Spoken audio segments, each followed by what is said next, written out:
Indian economic updates.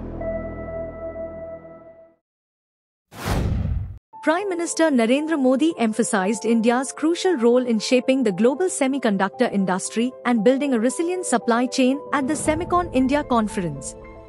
He highlighted India's partnerships with the US, Japan, and Singapore, calling this era Silicon diplomacy.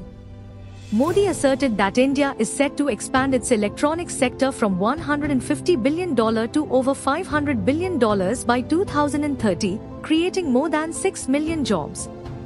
He outlined India's strengths: a reformist government, strong manufacturing base, and growing tech-savvy society. Modi also stressed the country's commitment to semiconductor development through talent pool initiatives, fast-track approvals for projects like Micron and Tata, and fostering innovation in sectors like automotive, medical, and consumer electronics. Fitch Ratings reaffirmed India's sovereign rating at BBB, the lowest investment grade, with a stable outlook, citing strong growth prospects but weak fiscal metrics. The agency noted that coalition politics and a reduced mandate for the BJP could hinder significant economic reforms, though state governments may continue land and labor reforms. Fitch expects policy continuity in infrastructure, digitalization, and business ease to support growth. Despite acknowledging fiscal improvements, Fitch highlighted persistent high deficits and debt levels. The agency maintained India's growth forecast at 7.2% for FY25 and 6.5% for FY26, with a projected potential GDP growth of 6.2% over the medium term. Prime Minister Narendra Modi emphasized India's commitment to structural reforms as the country aims to become a developed nation, describing it as a sweet spot amid global uncertainty. Speaking at the Kautilya Economic Conclave, he highlighted the government's mantra of reform, perform, and transform and its ongoing process reforms.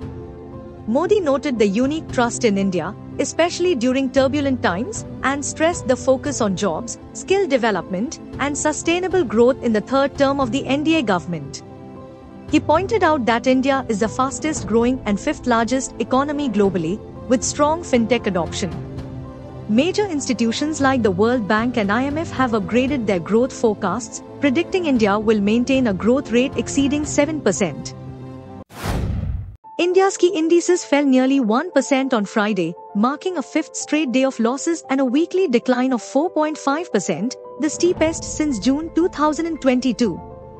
The NSE Nifty dropped 235.5 points to 25,014.6, while the BSE Sensex lost 808.65 points, closing at 81,688.45. This week's market downturn erased 16.68 lakh rupees crore in market wealth, driven by escalating tensions between Israel and Iran and a shift in foreign investments to Chinese stocks. Overseas investors sold 9,897 crore rupees of shares on Friday, while domestic institutions bought 18,905 crore rupees. Analysts predict further market corrections, citing global volatility and stretched valuations. Oil prices rose amid concerns over potential Israeli strikes on Iran, with Brent crude up 1.4% at $78.90 a barrel.